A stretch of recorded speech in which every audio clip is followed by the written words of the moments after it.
আল্লাহ বললেন বান্দা আমি তোমাদেরকে বানিয়েছি আমার ইবাদত করো বন্দেগী করো আমার হুকুম আহকামকে মেনে নাও বান্দা এই জন্য আমি রব্বুল আলামিন তোমাদেরকে দুনিয়ার জমিনে বানাইলাম ও বান্দা শোনো আমি দুনিয়াতে তোমাদেরকে কেন বানিয়েছি তোমরা দুনিয়ার জমিনে গিয়ে খালি দুনিয়া দুনিয়া করে পাগল না না না আল্লাহ বলেন বান্দা আমি তোমাদেরকে বানাইলাম আমার হুকুম নামাজ আদায় করো ও বান্দা যদি তুমি নামাজ আদায় করতে পারো আমি আল্লাহ তোমাকে দুনিয়ার জমিনে শান্তি দেব পরকালে শান্তি দিব আমি আল্লাহ তোমার জন্য কবরটা সুখময় করে দেব কিন্তু মুসলমান নামাজ পড়ে কথা বলেন পড়ে আজকে মুসলমান তো নামাজ পড়ে না কিন্তু মুসলমানদের জন্য 5 ওয়াক্ত নামাজ জরুরি কিনা জোরে বলুন কিন্তু আজকে আমাদের দেশের লোক নামাজ পড়ে না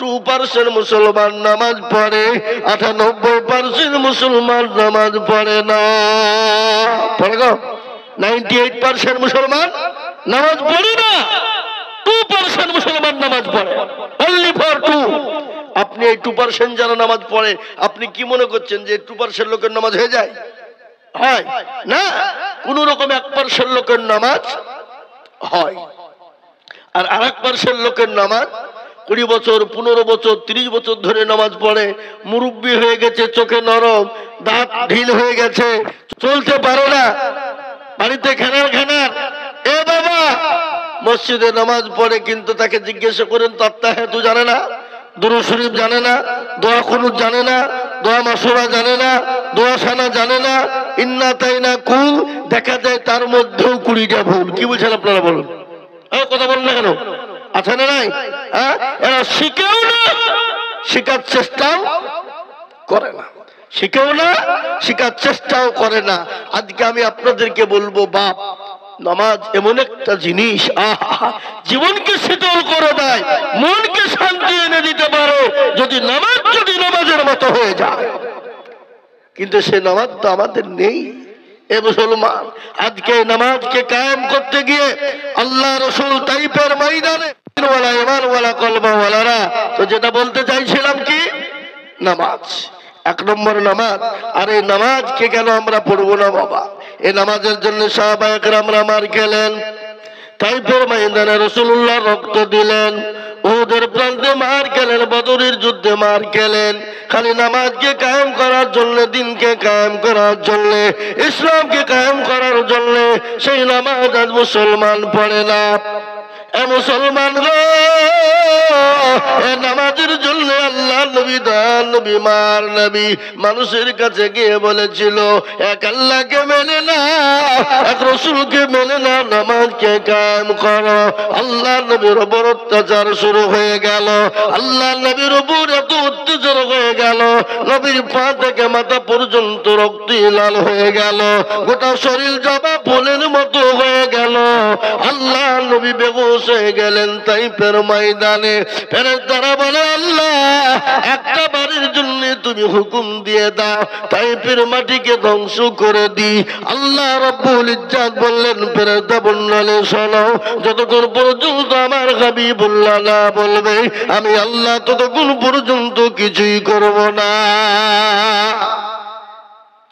আল্লাহ বললেন ও ফেরেশতা শোনো আমি যদি তাদের জন্য একটু দোয়া করে দিই তিনি তো দয়ার নবী মায়ার নবী রাহমাতাল লিল আলামিন তিনি দয়ার সাগর তিনি কত বড় দয়ার নবী তিনি জানেন 63 বছরের জিন্দেগি জীবনে কোনোদিন কাউকে তিনি গালি দেননি কোনোদিন কাউকে ধমক দেননি কোনোদিন কারো সঙ্গে খারাপ ব্যবহার করেননি তিনি তো রাহমাতাল লিল আলামিন আল্লাহ কোরআনে পাকের মধ্যে বলে দিলেন ইন্নাকা লা আল্লাহ কোরআনে বললেন ওয়া মা আরসালনাকা ইল্লা রাহমাতাল লিল আলামিন আমার আল্লাহ নবীকে রহমত স্বরূপ দুনিয়া জমিনে বানিয়ে দিলেন দুনিয়া জমিনে পাঠিয়েছেন খালি রহমতই নয় বাবা নবীর চরিত্র আখলাকটা কেমন ছিল সেটাও শুনলেন আল্লাহ কোরআনে পাকে বললেন ইন্নাকা লা খুলুকিল আযীম আল্লাহ বললেন পৃথিবীর জমিনে এত চরিত্রবান, এত ভালো মানুষ, এত ভালো, এত চরিত্রবান, চরিত্র এত আকলাক ভালো পৃথিবীর জমিনে কাউকে বানাই না এবং কেমন পর্যন্ত কোনদিন বানাবো না। সেই নবী, বিশ্ব নবী যিনাকে আল্লাহ বিনা হিসাবে জান্নাত দিয়ে দেবেন, তিনি তো বেগুনাহ, তিনি তো মাসুম, তিনার তো কোনো গুনাহ নাই রে বাবা। সেই নবী তাইফের ময়দানে রক্ত দিলেন। আল্লাহ বলেন নবী গো আপনি মক্কা ছেড়ে মদিনার পথে চলে যান গো হাবিবুল্লাহ, ইয়া রাসূলুল্লাহ আপনি মক্কার জমিনে আর থাকবেন না। আল্লাহর নবী মক্কা ছেড়ে মদিনার পথে যেতে মন চায় না, কিন্তু আল্লাহ বলেছেন যেতে তার জন্য। যার নবী মক্কা ছেড়ে মদিনার পথে যাবে, কিন্তু রাসূলকে কাফের বেঈমানরা যেতে দেবে না, ঘেরাও করে নিয়েছে। প্যারা নবী বলেন আল্লাহ আমি মক্কা ছেড়ে মদিনার পথে কি করে যাব আল্লাহ? আল্লাহ বলেন নবী গো আপনি কোনো টেনশন করবেন না, আপনি এক মুঠো বালি নিন, আর বালি নিয়ে তাশহুদ কানা পড়ুন, আর কাফেরদের মাথাতে ছিটিয়ে দিবেন, তাদের চোখ দুটো বন্ধ হয়ে যাবে, আর আপনি তাদের হাতের পাঁজর দিয়ে চলে যাবে। আল্লাহর নবী এক মুঠো বালি তুললেন, তাশহুদ পড়ে দিলেন, কাফেরদের মাথায় ছিটিয়ে দিলেন। আল্লাহ কোরআনের মধ্যে বললেন ওয়া মা রামাইতা ইয রামাইতা ওয়ালাকিন্নাল্লাহ রামা। নবী গো আপনি বালিটা নিক্ষেপ করে দিলেন, আর আমি আল্লাহ তাদের চোখ দুটো বন্ধ করে দিলাম। ওগো রাসূলুল্লাহ আপনি মক্কা ছেড়ে মদিনার পথে চলে যান। গজল আছে না, আজ নবী গো আমার বানায়া বাজার, হিজরত করিয়া চলেন মদিনায়। আজ নবী গো আমার গড়ায়া বাজার, শুয়ে আছে সোনার মদিনা। আব্দুল্লাহ পৃষ্ঠ হতে মায়াবীর সেখানেতে জন্ম নিলেন নবী মক্কাতে। আজ নবী গো আমার গড়ায়া বাজার, হিজরত করিয়া চলেন মদিনায়। আজ নবী গো আমার বানায়া বাজার, শুয়ে আছে সোনার মদিনা। নবী বলে হযরত আলী আছে বিছানা খালি, নবী বলে হযরত আলী আছে বিছানা খালি, আমার বিছানায় শুয়ে যাও। আজ নবী গো আমার গড়ায়া বাজার, হিজরত করিয়া চলেন মদিনায়। আজ নবী গো আমার বানায়া বাজার, শুয়ে আছে সোনার মদিনা। এ মুসলমান দরদি আমার ভাইরা, কেন নামাজ পড়বেন না? কেন আল্লাহকে চিনবেন না, রাসূলকে চিনবেন না? কেন আল্লাহর দিনকে মানবেন না? আর না মানার কারণে আজকে কাফের বেঈমানরা আমাদের উপর অত্যাচার করে, আজকে মুসলমানদের মারে, আজকে মুসলমানদের মসজিদ মাদ্রাসার উপর আক্রমণ করে। আজ আমি বলবো বাপ ও আল্লাহওয়ালা দিনওয়ালা ইমানওয়ালারা কলমাওয়ালারা গো, আসুন আমরা মসজিদমুখী হয়ে যায়, দিনমুখী হয়ে যায়, কোরআনমুখী হয়ে যায়, আল্লাহওয়ালা হয়ে যায়। আল্লাহর তরফ থেকে আমাদের উপরে মাদাদ আসবে। বুঝতে পেরেছেন না? পারেন নাই? আজকে যদি আমরা মসজিদমুখী, দিনমুখী, ইমানমুখী হয়ে যাই, পৃথিবীর কোন বেঈমানের ক্ষমতা নাই যে মুসলমানদেরকে শেষ করে দিতে পারে। কিন্তু এই জাতির দোষ আছে না নাই? জোরে বলুন। মায়ের সাউন্ড কিন্তু কম হচ্ছে, বাড়াতে হবে। গলায় ব্যথা হচ্ছে, কালকে ওখানে 3 ঘন্টা পর্যন্ত কিছু হলো না, আর আজকে 10 মিনিট না বলতে গলা ব্যথা হয়ে গেল। জি আমি আপনাদেরকে বলবো বাপ ও আল্লাহওয়ালা দিনওয়ালা ইমানওয়ালা, তাই আমি আপনাদেরকে শুনিয়ে দিই, পৃথিবীর বেঈমানরা যতই চেষ্টা করো ইনশাআল্লাহ ইসলামকে মিটাতে পারবে না, দিনকে মিটাতে পারবে না, কোরআনকে মিটাতে পারবে না। তার কারণ আপনাদেরকে শুনিয়ে দিই, আল্লাহ নবীদার নবীকে মিটিয়ে দিতে চেয়েছিল আবু জেহেল, আবু লাহাব, উতবা, সাইবা মিটিয়ে দিতে চেয়েছিল। আল্লাহ বলে নবী গো আপনার দরবারে কি দিন থাকবে না, ইসলাম থাকবে না? ওগো রাসূল আল্লাহ বললেন নবী গো আপনি কোনো টেনশন করবেন না। কাফের বেঈমানেরা জগৎকে ইসলামকে মিটিয়ে দিতে চায়, দিন মিটিয়ে দিতে চায়, কোরআনকে মিটিয়ে দিতে চায়, আমি আল্লাহ তাদেরকে মিটিয়ে দেব, এমন মিটিয়ে দিব যাদের নাম লওয়ার মতো লোক পৃথিবীতে থাকবে না। রাসূল গো আজকে যারা দিনকে মিটিয়ে দিতে চায়, ইসলামকে মিটিয়ে দিতে চায়, আমি আল্লাহ তাদেরকে মিটিয়ে দেব।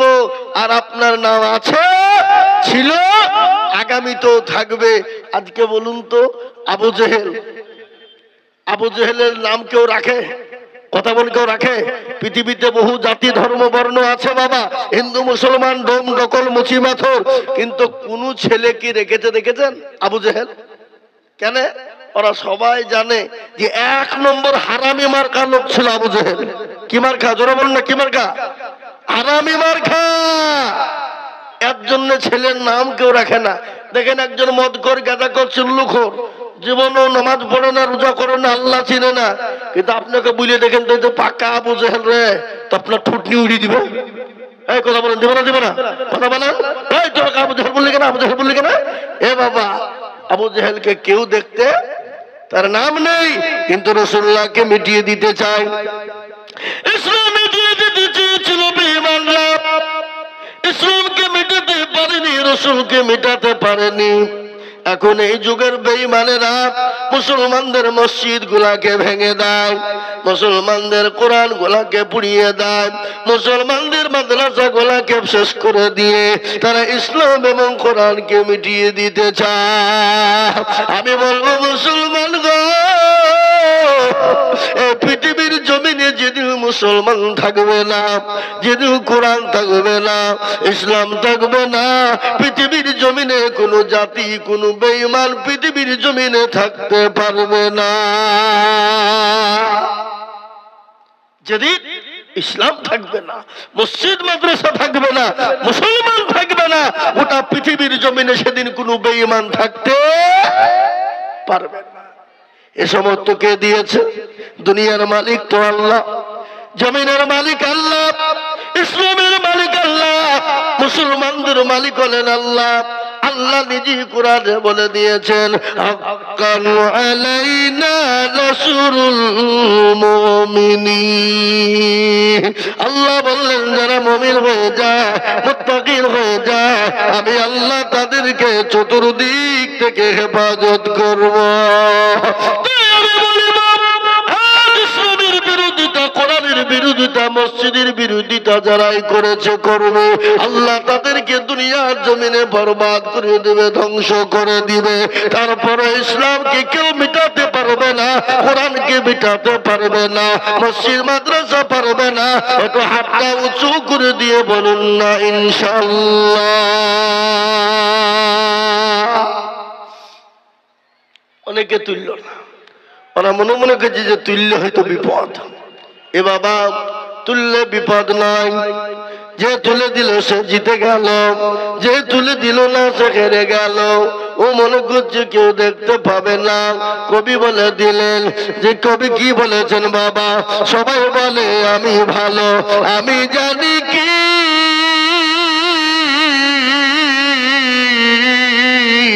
আমার মনের গোপন খবর জানে আল্লাহ জি। আলোতে আধারে নির্জনেতে কথা কি করেছ তুমি সব জানেছ। যাবে না না ফাঁকি আমি জানি কি মুসলমান সকলের সঙ্গে চালাকি চলবে, আমার আল্লাহর সঙ্গে চালাকি চলবে না। কেউ দেখেন আল্লাহ দেখতে পায়, তাই আমি আপনাদেরকে আবারও বলবো, বাপরে ডানে বায়ে পিছনে সামনে উপরে নিচে যত মানুষ রয়েছে আর একবার হাত তুলে বলে হুজুর গো, পৃথিবীর জমিনে বেঈমানরা যদি চালাকি করুক না কেন, যদি তারা ইচ্ছা মতন যা ইচ্ছা করুক না কেন, ইসলামকে মেটাতে পারবে না, দিনকে মেটাতে পারবে না, মসজিদ মাদ্রাসা পৃথিবী থেকে শেষ করতে পারবে না। একটু হাতটা একবার উঁচু করে দিয়ে বলুন ইনশাআল্লাহ।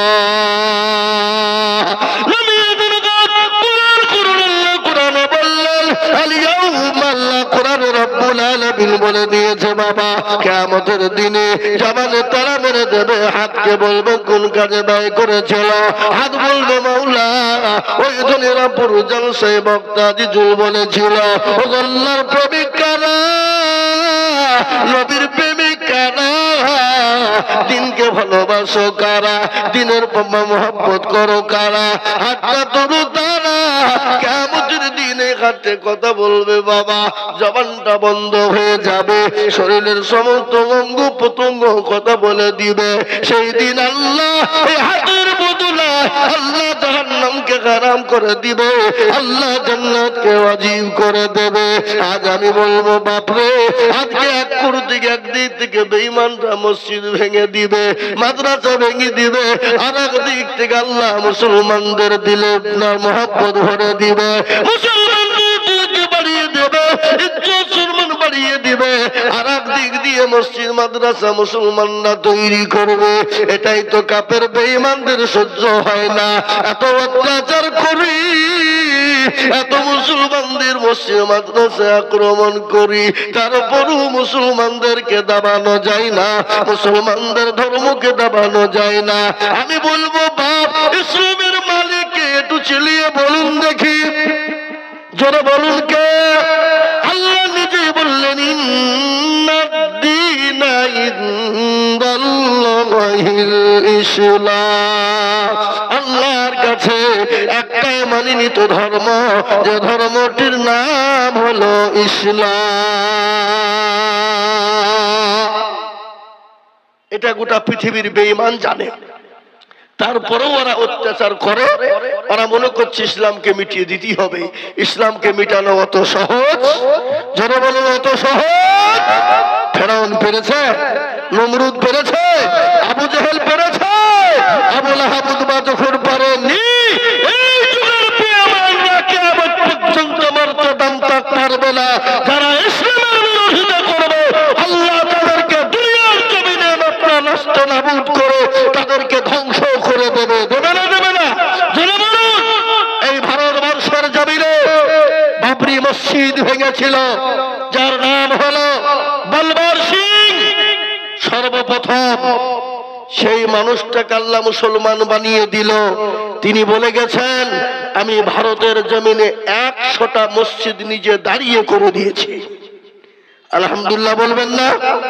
যারা ইসলামের বিরোধী করবে, আল্লাহ হয় তাদেরকে ইসলামপন্থী বানাবে, দুনিয়ার জমিনে লাঞ্ছিত বেঈমানি করে আল্লাহ তাকে দুনিয়ার জমিন থেকে তাকে তুলে নেবে।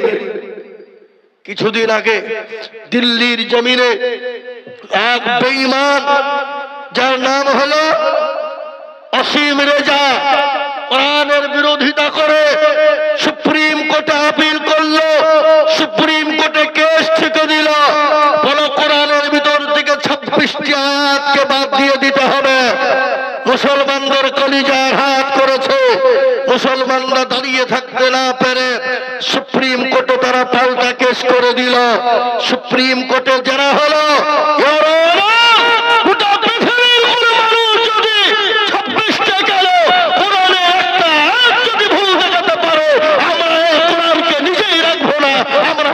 আমাদের কাছ থেকে সরিয়ে দেব।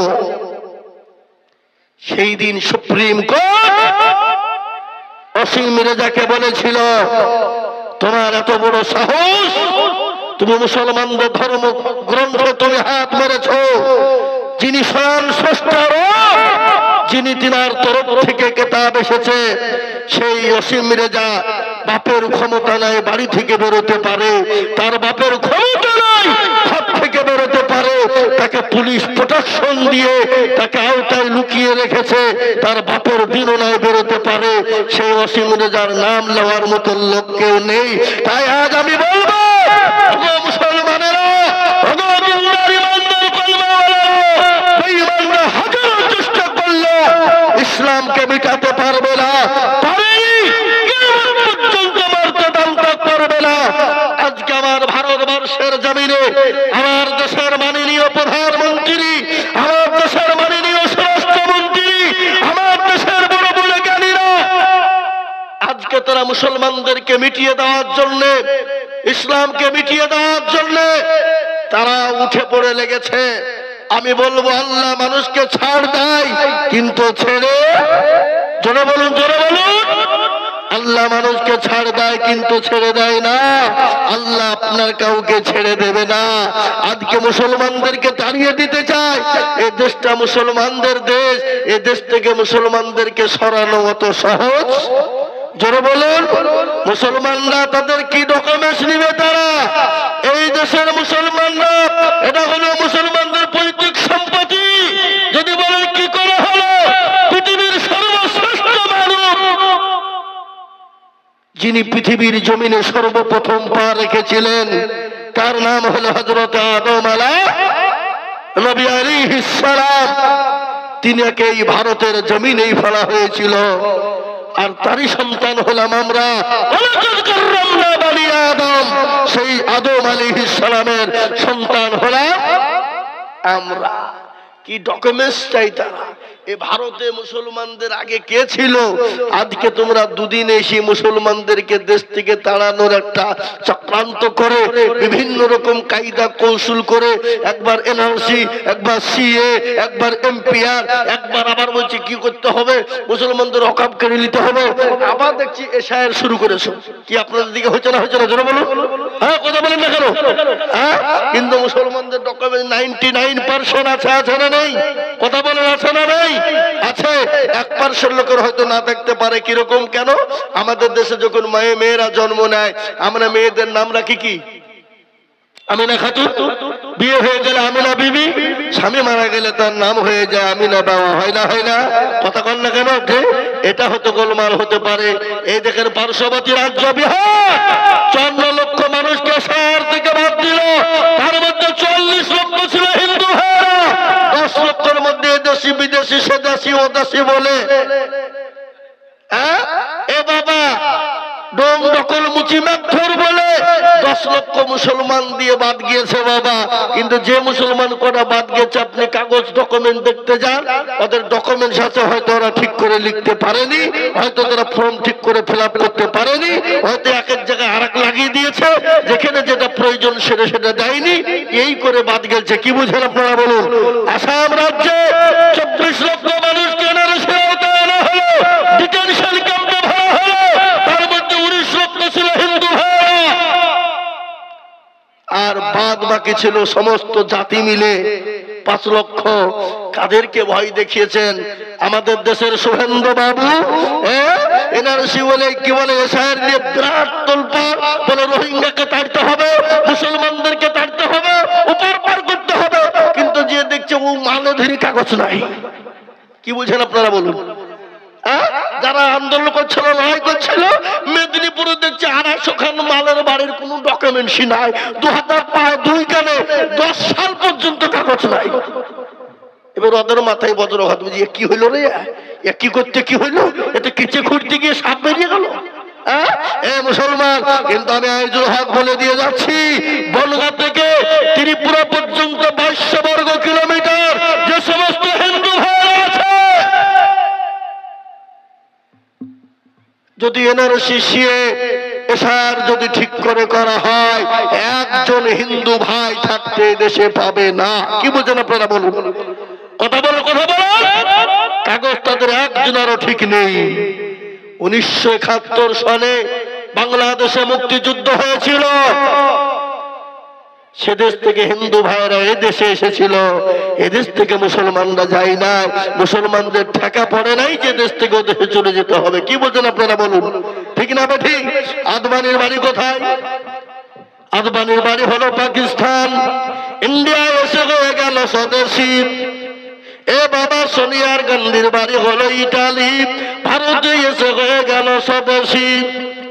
এ বাবা অটল বিহারীর বাড়ি হলো পাকিস্তান, ভারতে এসে হয়ে গেল স্বদেশী। জ্যোতিবাবু বুদ্ধবাবুর বাড়ি হলো বাংলাদেশ, ইন্ডিয়াতে এসে হয়ে গেল স্বদেশী। মিঠুন চক্রবর্তীর বাড়ি হলো বাংলাদেশ, ইন্ডিয়াতে এসে হয়ে গেল স্বদেশী। ঠিক না বাড়ি জোরে বলুন? অধীর চৌধুরীর বাড়ি হলো বাংলাদেশ, ভারতে এসে হয়ে গেল স্বদেশী। বিমান বসুর বাড়ি হলো বাংলাদেশ, ইন্ডিয়াতে এসে হয়ে গেল স্বদেশী। প্রণব বাবুর বাড়ি হলো বাংলাদেশ, ভারতে এসে হয়ে গেল স্বদেশী। আর আমরা ইন্ডিয়াতে জন্ম নিয়ে আমরাই নাকি বিদেশী। সিঙ্গলার ভিতরে গালু কি করে ঢুকলো বাবা, এটা বোঝা হয়ে গেছে, মুসলমান বুঝতে বাকি না। আজকে তোমরা এসে করে দিয়ে মুসলমানদেরকে তাড়িয়ে দিতে চাও। তোমরা কি ডকুমেন্টস নেবে বলো? যদি কাগজ দিয়ে ডকুমেন্টস নাও তাও দিব, যদি বলে বাপদাদার ডকুমেন্ট তাও দিব। মুসলমানরা 10 পিঁড়ি মানুষের ডকুমেন্ট দিতে পারে? পারে না? পারে না তোরা বলো?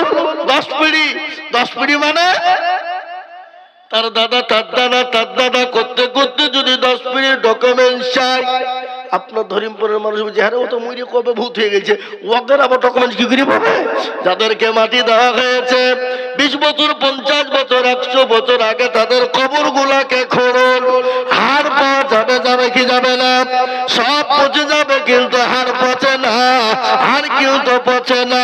হাড় বের করে মেশিনে রিসার্চ করুন, রিসার্চ করে দেখুন তারা কোন দেশের তৈরি, কোন দেশের মাল, কোন দেশে তাদের জন্ম। আর আমরা যদি বলি তোমাদের কাগজ বাদে ডকুমেন্ট দেখাও, কাগজ তো তোমাদের না, তোমাদের ডকুমেন্ট তো কোন রকম করে দেখাতে পারবে না। কেন? মাল তো তোমরা পুড়িয়ে ছাই করেছো। কি বলছেন আপনারা বলুন? পড়াশোনা করেনি, দাঁত মেজে নিয়েছে, শেষ। কি দেখাবে তারা? আর আমাদের কাজকে বুঝে দেশ থেকে চলে যেতে হবে। 2 দিনের মসনদ, মসনদের মালিক হলেন আল্লাহ। কোরআন বলেছে কুলিল্লাহুম্মা মালিকাল মুলক তুতিল মুলকা মান তাশা ওয়া তানজিউল মুলকা মিম্মান তাশা ওয়া তুইজ্জু মান তাশা ওয়া তুজিল্লু মান তাশা বিয়াদিকাল খায়র ইন্নাকা আলা কুল্লি শাইইন খাবীর। আল্লাহ বললেন ইজ্জতের মালিক আল্লাহ, বেইজ্জতের মালিক আল্লাহ, সম্পদের মালিক আল্লাহ। এ মসনদ দিয়েছেন যিনি, সেকেন্ডে মসনদ কেড়ে নিতে পারেন তিনি। পারে না? এই কথা বল, পারে না? এ মুসলমান কবি বলেন কি, রাজ্য মানুষ সিংহাসন সবই করি দান, আর সাগর সাই কেড়ে নিয়ে ফকির বানায়। বাচ্চাকে ফকির করে ফরকা করে দান, আর ভাঙা গাড়ার পৃথিবীতে তো তার কাম। কত হাজার টাকা কত জনে লাই, আর সারাদিন খেটে কেউ অনাগারে না। কেউ বা 1000 টাকা পাইবি না মাহিনাতে, আর কেউ বা ঘোড়ার গাছ কাটে পেটে ভাতে। মুসলমান আল্লাহকে দিয়েছে, সেখানটি কেড়ে নিতে পারে। আর তোমরা মুসলমানদের উপর কত রকম রাহাজানি করবা, কত অত্যাচার করবা, আল্লাহ ছেড়ে দিবে না। আল্লাহ ছাড় দেয়, কেউ তো ছেড়ে দিবে না। ওই মসনদ আল্লাহ দিয়েছে, সেখানটি কেড়ে নিয়ে ভিখারি বানাতে পারে। তাই বলি মুসলমান গো, আসুন আমরা আল্লাহ ওয়ালা দ্বীনওয়ালা হয়ে যায়, মসজিদ মুখী দিনমুখী হয়ে যায়। গোটা পৃথিবীর বেঈমান যদি একদিকে হয়ে যায়, ইনশাআল্লাহ মুসলমানদের কেউ ক্ষতি করতে পারবে না। আজ আমি আপনাদেরকে বলি বাবা, এটা হলো মসজিদের উন্নতি কল্পে জালসা। আমি একটা হাদিস আপনাদের পড়েছি, মান বানা লিল্লাহি মসজিদান বানাল্লাহু লাহু বাইতান ফিল জান্নাহ। যারা মসজিদ বানিয়ে দেয়, আল্লাহ তাদের জন্য জান্নাতে ঘর তৈরি করে দেয়। এটা মুসলমানরা জানে, এ বেঈমানেরা তোমরা যতই মসজিদ তোমরা ভেঙে দিবা, মুসলমানরা তত মসজিদ তৈরি করবে, আল্লাহ তাদের জন্য জান্নাতে ঘর তৈরি করে দিবে। তাই মসজিদ বানানোর জন্য আমি আইজুল হক আমি আপনাদের কাছে হাত তুলে দিব। আমি বিশ্ব ভাই ভাইরা ও দরদি মুসলমানেরা, আসাম, ত্রিপুরা, মেঘালয়, মণিপুর, উড়িষ্যা, বিহার মানুষের কাছে লক্ষ লক্ষ লক্ষ টাকা করে বলি, আজ আমি দেখলাম বাবা এই মসজিদটা অনেক কাজ সম্পূর্ণ হয়ে আছে, এখনো হয় না। এই মসজিদ থেকে সুন্দর করার জন্য আমি একবার তকবীর দিব, মাত্র একবার তকবীর দিব, মাত্র 10,000 করে টাকা।